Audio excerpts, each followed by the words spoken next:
شروع اللہ کا نام لے کر جو بڑا مہربان نہایت رحم والا ہے۔ سچ مچ ہونے والی، وہ سچ مچ ہونے والی کیا ہے؟ اور تم کو کیا معلوم ہے کہ وہ سچ مچ ہونے والی کیا ہے؟ وہی کھڑکھڑانے والی جس کو سمود اور عاد دونوں نے جھٹلایا۔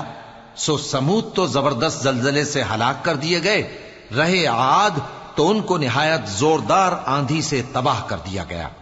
اللہ نے اس کو 7 رات اور 8 دن ان پر چلائے رکھا، تو اے مخاطب تو ان لوگوں کو اس میں اس طرح گرے ہوئے دیکھتا جیسے کھجوروں کے کھوکھلے تنے، پھر کیا تو ان میں سے کسی کو بھی باقی دیکھتا ہے؟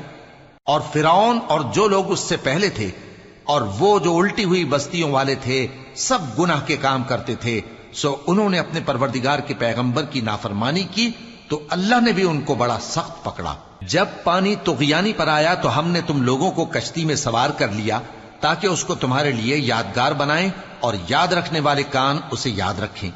پھر جب سور میں ایک بار پھونک مار دی جائے گی اور زمین اور پہاڑ دونوں اٹھا لیے جائیں گے، پھر ایک بار ہی توڑ پھوڑ کر برابر کر دیے جائیں گے، تو اس روز ہو پڑنے والی یعنی قیامت ہو پڑے گی، اور آسمان پھٹ جائے گا تو وہ اس دن کمزور ہوگا، اور فرشتے اس کے کناروں پر ہوں گے، اور تمہارے پروردگار کے عرش کو اس روز 8 فرشتے اپنے اوپر اٹھائے ہوں گے۔ اس روز تم لوگ سب پیش کیے جاؤ گے اس طرح کہ تمہاری کوئی پوشیدہ بات چھپی نہ رہے گی۔ اب جس کا اعمال نامہ اس کے داہنے ہاتھ میں دیا جائے گا وہ دوسروں سے کہے گا کہ لیجئے میرا نامہ اعمال پڑھیے، مجھے یقین تھا کہ مجھ کو میرا حساب کتاب ضرور ملے گا۔ پس وہ شخص من مانے عیش میں ہوگا، یعنی اونچے باغ میں جس کے میوے جھکے ہوئے ہوں گے۔ ان سے کہا جائے گا کہ جو اعمال تم ایام گزشتہ میں آگے بھیج چکے ہو ان کے عوض مزے سے کھاؤ اور پیو۔ اور جس کا نامہ اعمال اس کے بائیں ہاتھ میں دیا جائے گا تو وہ کہے گا اے کاش مجھ کو میرا اعمال نامہ نہ دیا جاتا اور مجھے معلوم نہ ہوتا کہ میرا حساب کیا ہے۔ اے کاش موت میرا کام تمام کر چکی ہوتی، آج میرا مال میرے کچھ بھی کام نہ آیا، مجھ سے میرا اقتدار جاتا رہا۔ حکم ہوگا کہ اسے پکڑ لو، اب اسے طوق پہنا دو، پھر دوزخ کی آگ میں اسے جھونک دو، پھر زنجیر سے جس کی لمبائی 70 گز ہے جکڑ دو۔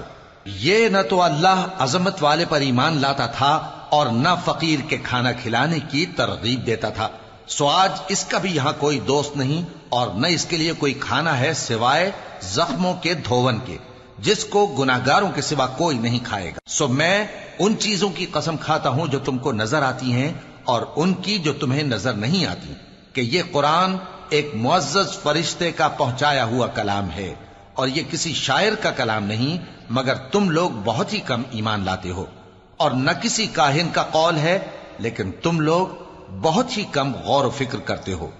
یہ رب العالمین کا اتارا ہوا ہے۔ اور اگر یہ پیغمبر ہماری نسبت کوئی بات جھوٹ بنا لاتے تو ہم ان کا داہنا ہاتھ پکڑ لیتے، پھر ان کی رگے گردن کاٹ ڈالتے، پھر تم میں سے کوئی ہمیں اس سے روکنے والا نہ ہوتا۔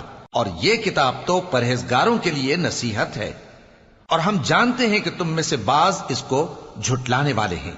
نیز یہ کافروں کے لیے موجب حسرت ہے، اور کچھ شک نہیں کہ یہ یقین کرنے کے لائق ہے۔ سو تم اپنے پروردگار عظیم کے نام کی تسبیح کرتے رہو۔